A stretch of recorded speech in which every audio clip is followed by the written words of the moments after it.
Hey everyone, and welcome back to the Secret Sunday session. And welcome to this new add on to the Secret Sunday sessions, where I'm going to be introducing some short podcast episodes on things that I've learnt and things that I've learnt going through my current recovery as well as my therapy. Because I found this time around going through therapy, I have learnt so much, and I've started to share a lot of it on my social platforms and had so many messages from people wanting to know more, asking more about how I come to understand the things that I'm currently processing, as well as the things that I'm learning. And as I said, as I've been sharing them online, people want a bit more of an understanding about that and how it could potentially help them. So I'm happy to share, I'm open to share, and this is what these little short episodes are going to be, those little lessons and takeaways that I have since been learning going on my journey thus far.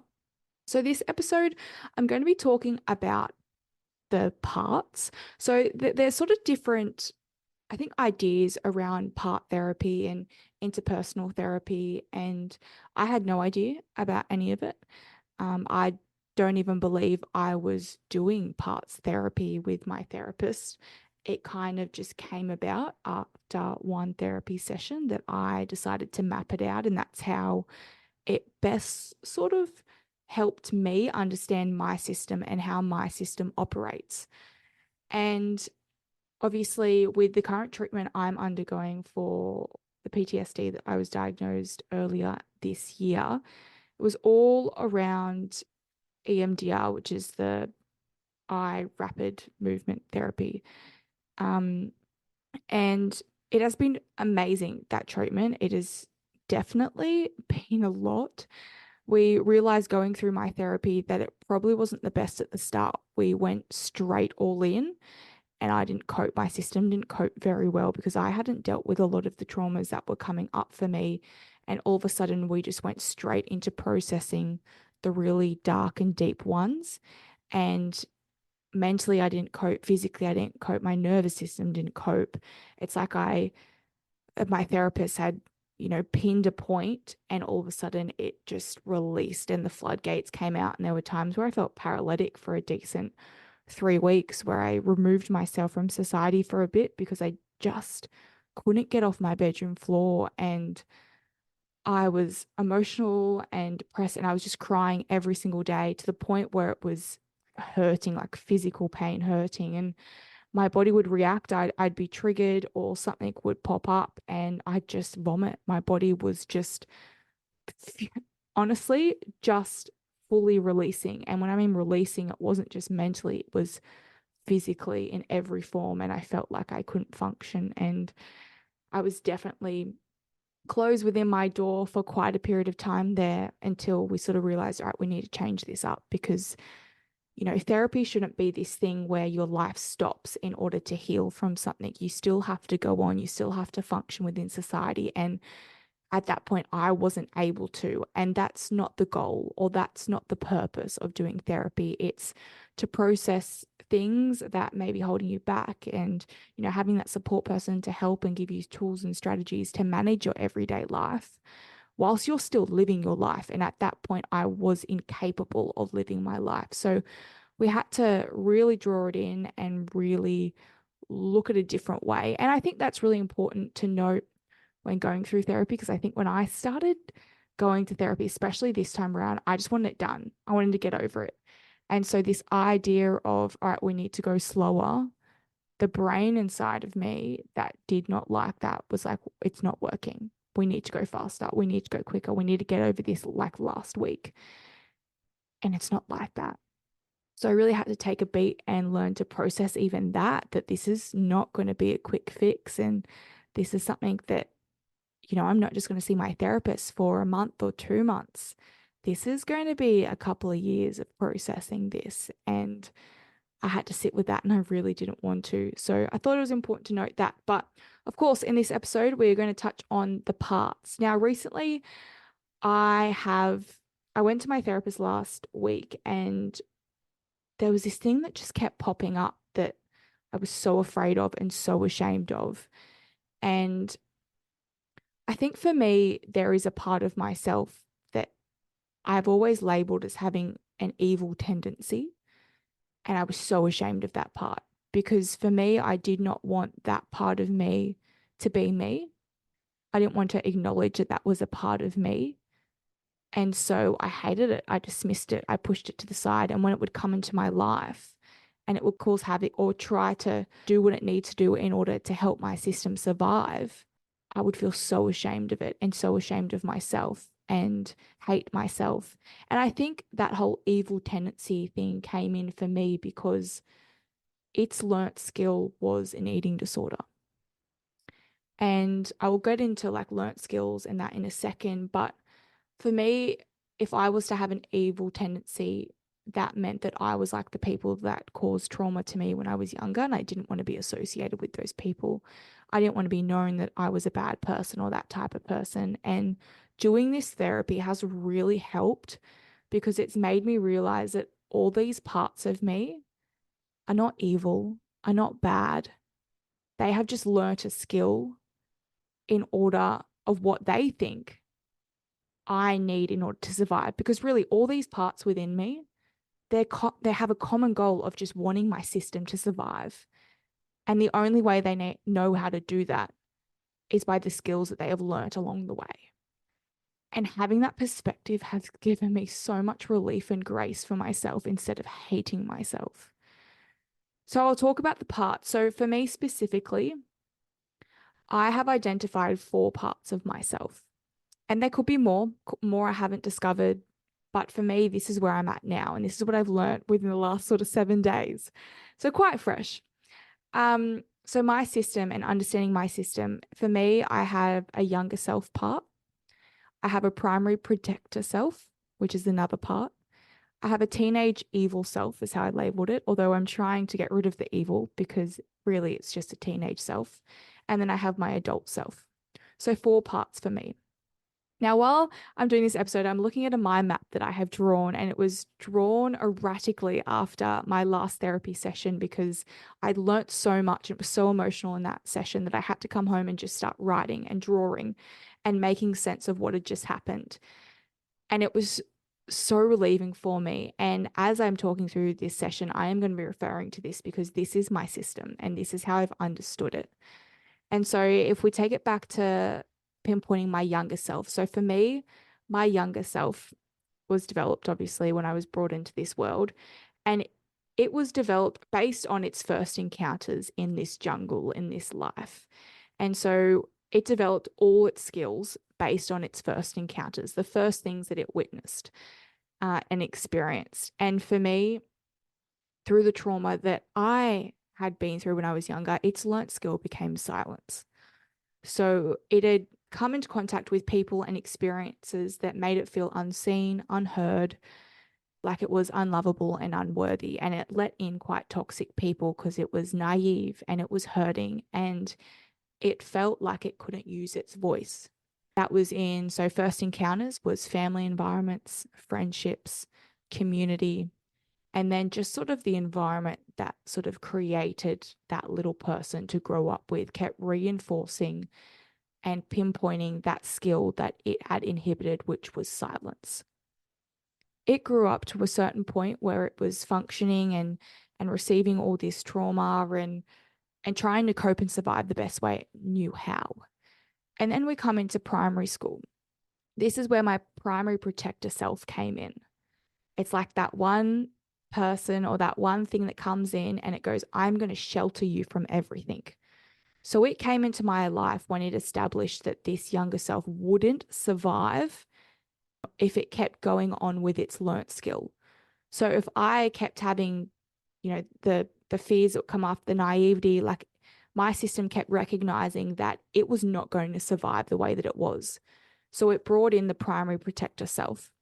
And that was to protect that younger self from all harm, from everyone. Its primary goal was to obviously survival, but was to protect the younger self because it couldn't do it for itself. So its learnt skill in order to do that was to shut everybody out. There was no filtering. There was no, this person could be good, this person could be bad.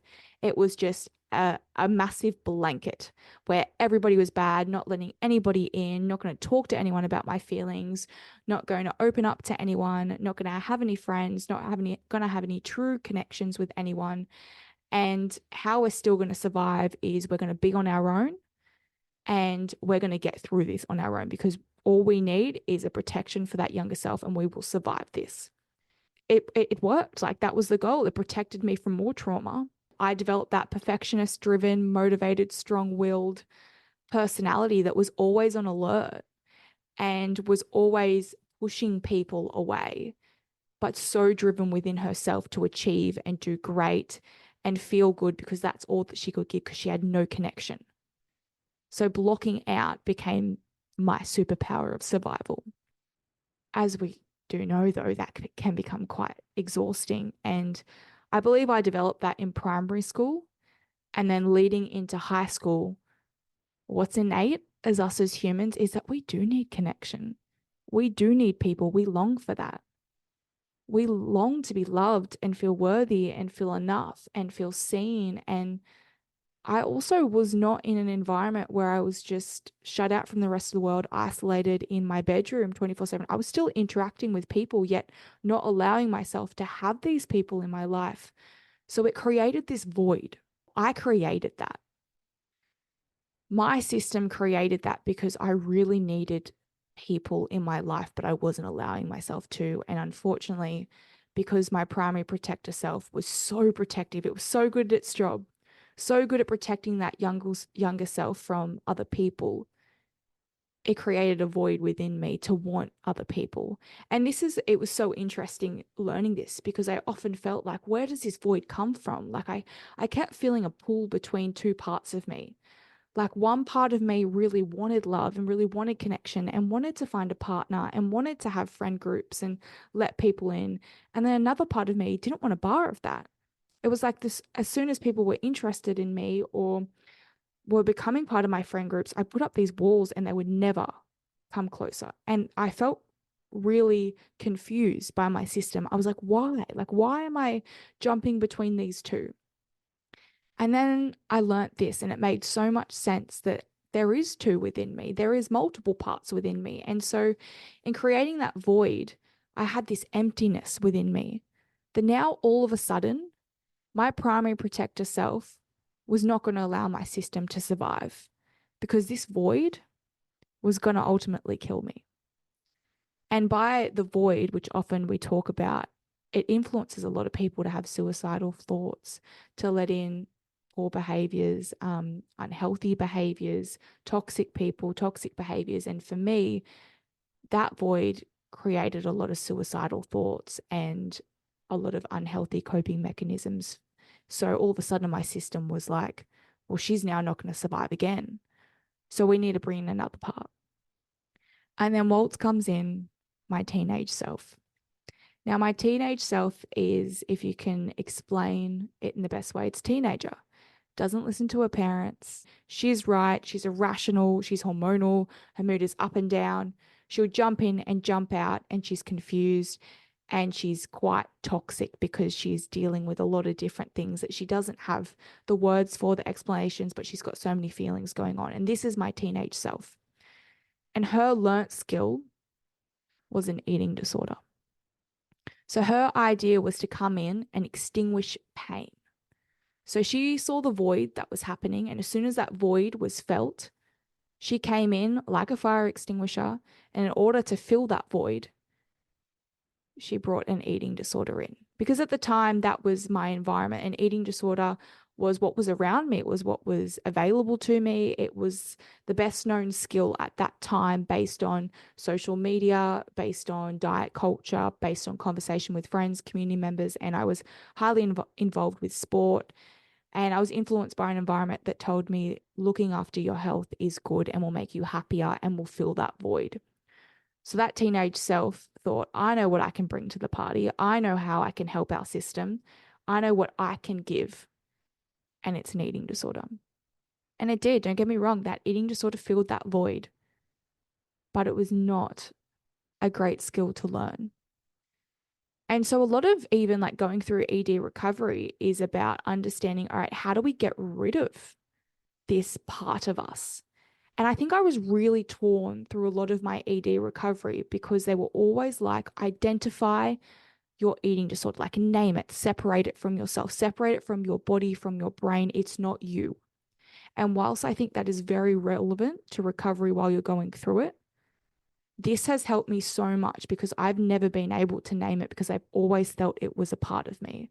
I've always felt like my teenage self, my eating disorder, was not separate but me. And in understanding this and the parts, it's actually been amazing for me to make peace with that part of myself and make peace with my eating disorder. Knowing that my eating disorder isn't a thing, it isn't a person, it's a learnt skill that my teenage self developed because it thought it was the best way to help my system survive. That's it. And so I believe I developed that during high school when the void started to take over and I was contemplating my life and not knowing I didn't have anyone, didn't turn to anyone. That primary protector wouldn't allow me to turn to anyone. So I turned to self-inflicted pain and I let in an eating disorder to be that for me. And it, as I said, all these parts, they did their job. They did their job. They stepped in irrationally, the teenage self, to relieve that pain, to extinguish that void so that I could survive. The primary protector protected that younger self from letting anyone in. And then a lot of my recovery now is identifying my adult self, so my fourth part, and learning how that can be who I am today. Because with these four parts, I've realized that they can take a hold and be quite dominant in certain situations. So my primary protector is still a very dominant part of my personality today. And I get it, like it's been a part of my life for forever. It's been that 24/7 watch. It's kept me safe. It's kept me protected from the experiences that my younger self dealt with. It made almost a vow to myself that we are never going to experience that again. And it did that. And it stepped into my work environments and it's made me very driven and motivated to be the person I am today and be so hardwired and driven to be the perfectionist in my work environment. It's not very effective when it comes to relationships. And that is probably why I've never been in a relationship or a relationship that has lasted long enough to be called a relationship. And my teenage self always comes in those moments where I feel alone or without family or without friends or without a community. And so it's been really interesting the last couple of days and even weeks reflecting on when these parts are quite dominant in my life, when they pop up, and navigating how I am to accept them all. Because I was really hard on myself, on all parts of myself, because I felt like I hated my teenage self. I did not want that to be who I was. So I pushed it against a wall. I locked it in a box. So when it came out, it was irrational, it was erratic. And it was like a teenager that's hated by everybody and was just going to come in like a bull in a china shop and just cause chaos. And so when that teenage self did its thing and then left, I felt so much shame for that part of me. And then even when my primary protector self, it's gotten me to so many amazing places. And, to be able to run a charity today and to publish a book and to really be safe to this part of my life, I'm very grateful for that. But it's fucking exhausting. It's exhausting to be on 24/7 watch of yourself, not letting anybody in, having walls up all the time, and needing to always just be on the go. You get tired. And then I think I've always just hated on my younger self for being so naive and you should have known better and you should have said no and stood up for yourself and you should have seen the signs. And so this part of my therapy has been really hard because I've had to really understand and hear each of my parts, hear why they've come about, hear why they're here, why they've been here for so long, and hear why they're all still really hurting. And learn that not one of them is the only part of me. I am all parts. And in order to let someone in, I need to learn to love all of them. And that's sort of where I'm at now, is learning to love all those parts, recognize when they are dominant in my life, when they are triggered, and how I navigate that and how I become my adult self, which how I've learned is, through therapy, is adult self is kind of that part that steps in and brings harmony to all parts and is that mediator through it all and goes, I hear you all, but we're in the 21st century and I know how to make decisions. I am a strong woman. I am who I want to be. I know what I want. I am driven. And together we can really get through this. And that's a lot of PTSD work, is a lot of the time how it's explained to me is that I was trapped in my younger self. And a lot of the work that I'm doing with my current treatment is bringing myself out of that part and into my adult self, realizing that no, we're here right now in the 21st century, in 2024. We're not back in 2011 or whatever age I was at that time, because that's where I was trapped. And all these parts have come in to protect me and to shelter me and to make my system survive.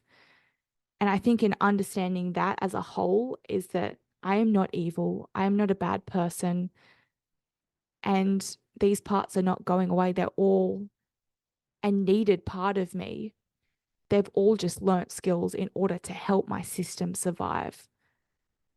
And I need to find a way to have peace and grace for that. So wherever you're at now, and if you're interested in learning about parts, maybe just draw a mind map. Obviously, speak to health professionals because I'm no health professional. This is just what I've learned and what's really helped me. But look at your system, look at how you function. Start drawing, start writing.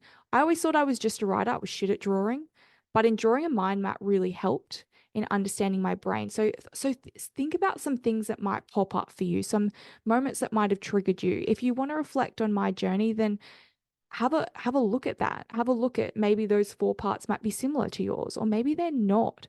You could have many more. You could have not a lot. Like just look at where you're at in your life.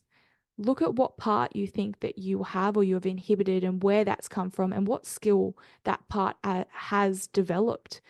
And is it a skill that is helping you now or is it hindering you? And instead of hating on it and looking at, all right, we need to fix this, we need to pivot, we need to change, come to understand it, why that's happened, where it's led you to today. Have grace for that part for getting you to where you are today and to helping you survive. Because maybe without it, you wouldn't have been here today. And then learning it, even that adult self of you, what does she want? Who is she? Because that is the person, or sorry, who is he as well? But that is the person that you want to be, that you need to sit in. These all parts, they're not going away. We just need to find a way to make harmony between all of them. And I think the best way to do that is to get to know all of them, to hear all of them, to let them express themselves. And then look what comes up for you and how you can navigate the best way through this. So that's all for this episode on the parts. As I said, I'm still learning how to navigate this. I am not an expert in this. I'm just someone that has learnt these parts of herself and that is trying to find a way to find peace within all of them. And it's not perfect. It's still ugly. And it's still, I feel like I still have a lot of shame for some of these parts. And it's hard to admit, even when they pop up in my life today. And the temptations pop up because it's what I've known. It's what's got me to where I am today. And that's where it's scary when, things pop up in my life and you resort back to old, as people say, you resort back to old habits, but really it's not. You're resorting back to skills that you've learnt that have got you through in order to survive a time that you felt like you couldn't, or your system felt like you couldn't. And now it's just paving new pathways, finding new skills, finding new lessons and bringing those parts with you along the way. So I'll keep you updated on my parts progress.